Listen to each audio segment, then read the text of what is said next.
It's raining. I'm sorry? It just started raining. Mr. Zuckerberg, do I have your full attention? No. Do you think I deserve it? What? Do you think I deserve your full attention? I had to swear an oath before we began this deposition, and I don't want to perjure myself, so I have a legal obligation to say no. Okay, no.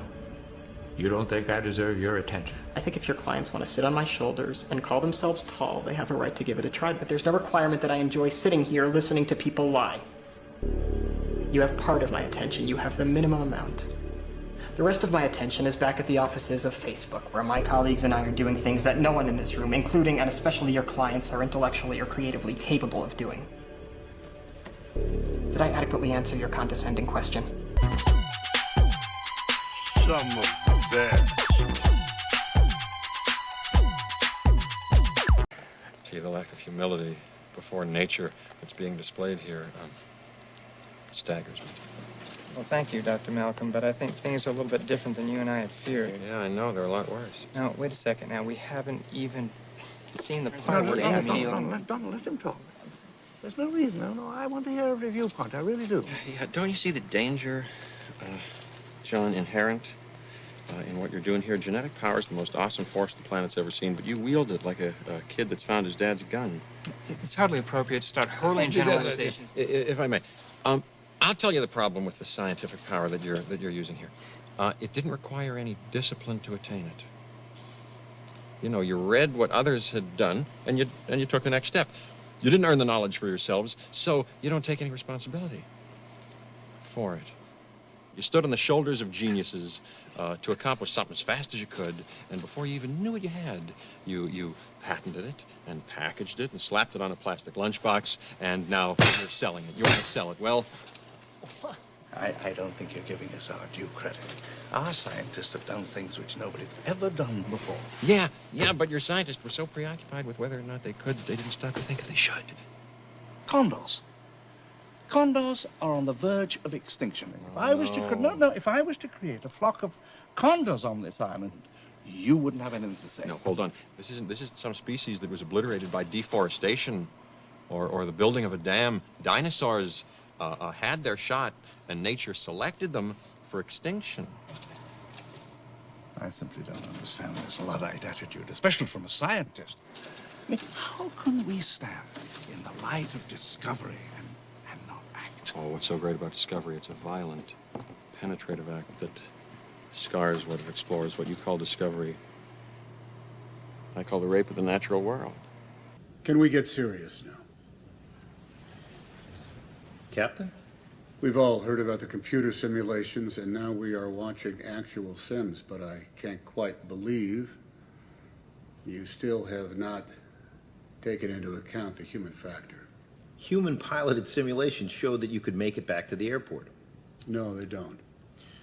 These pilots were not behaving like human beings, like people who are experiencing this for the first time. Well, they may not be reacting like you did. Immediately after the bird strike, they are turning back for the airport, just as in the computer sims, correct? That is correct.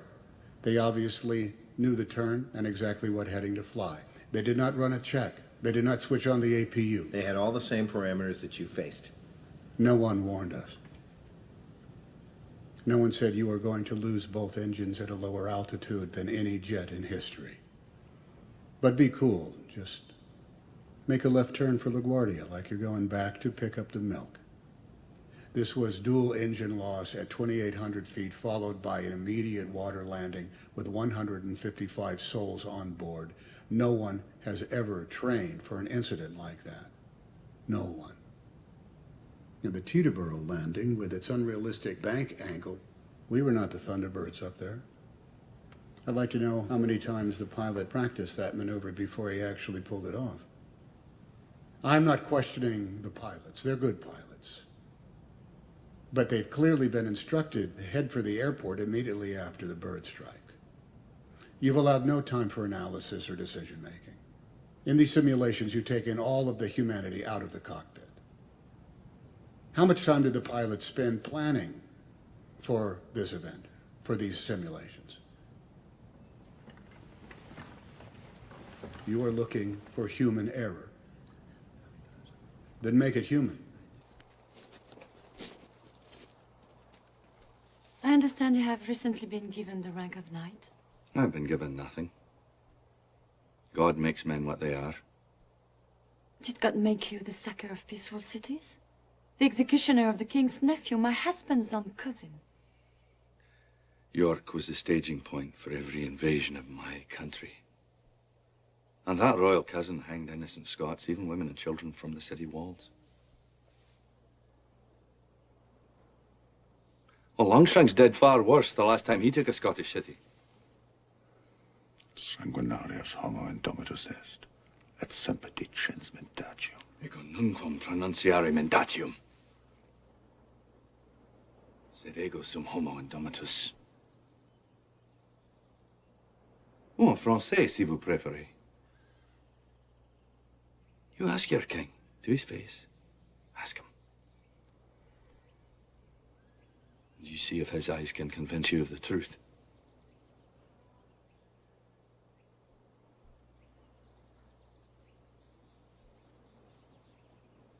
Hamilton, leave us.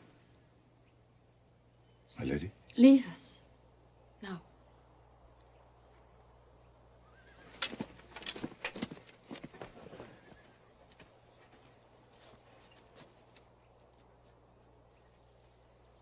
Let us talk plainly. You invade England, but you cannot complete the conquest so far from your shelter and supply. The king desires peace. Longshanks desires peace. He declares it to me, I swear it. He proposes that you withdraw your attack. In return, he grants you title, estates, and this chest of gold, which I am to pay to you personally. A lordship and titles. Gold. That I should become Judas. Peace is made in such ways. Slaves are made in such ways.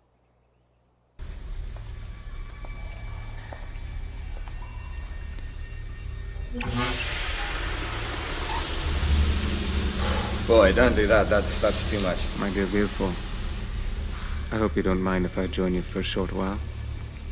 Your Grace, I was not expecting you. I want to thank you in person for helping me with my shipment. That, yes, I made all the arrangements earlier. I can promise you there'll be no more problems from our end. Excellent. I think this could be the start of a long and fruitful relationship. Speaking of which, may I pose a question? Yes, of course, anything in the world. I was just curious. Why did you tell Countess Mondego 16 years ago that Edmond Dantes had been executed? I don't understand what on earth you're talking about. It's a perfectly simple question. How do you know these things? That's quite enough. You don't understand. Dantes was accepting a letter from Napoleon. That was clearly treason. We both know he never delivered it. Packing a man off to prison with such knowledge is bad enough, but to tell us... Your Grace, I have no idea what is provoking this perverse discussion. Now I ask myself, what did my old friend Villefort stand to gain by telling Mercedes that Edmond Dantes is dead? The answer is absolutely nothing. Just as you say, nothing. So why? If my old friend, now Chief Prosecutor of France, doesn't gain from this lie, well, who does? My dear Count, it's far too hot in here, and you're fully dressed. I think it's time we both left. I think the clearest beneficiary is Fernand Count Mondego. I don't understand what this Inquisition has to do with our business relationship. I'm about to tell you. Sit down, Mondego. I'm an ambitious man, and I have furthered these ambitions by scooping up Bonapartists.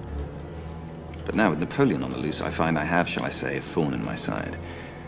Once merely an irritation, now potentially lethal. Be lethal in turn? Well, the problem is such that I myself cannot attend to it. So I have a proposition for you.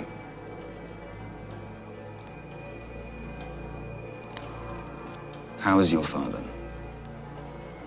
Alive, unfortunately. We share the same misfortune. You remember?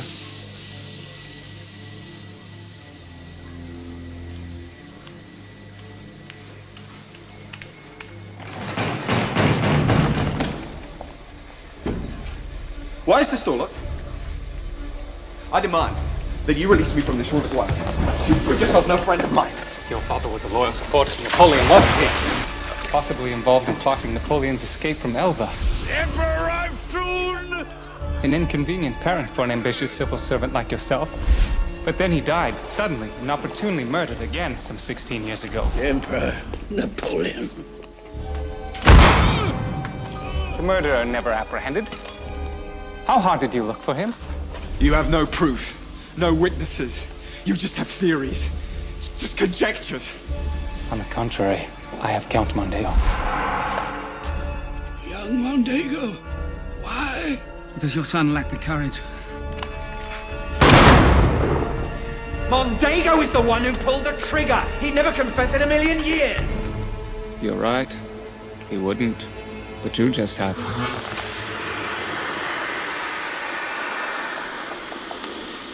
Monsieur Villefort, you're under arrest for conspiracy to murder. You remember?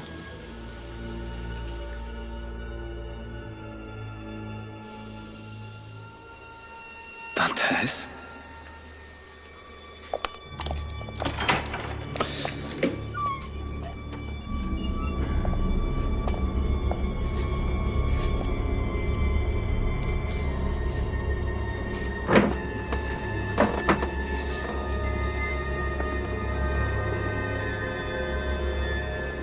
A courtesy for a gentleman.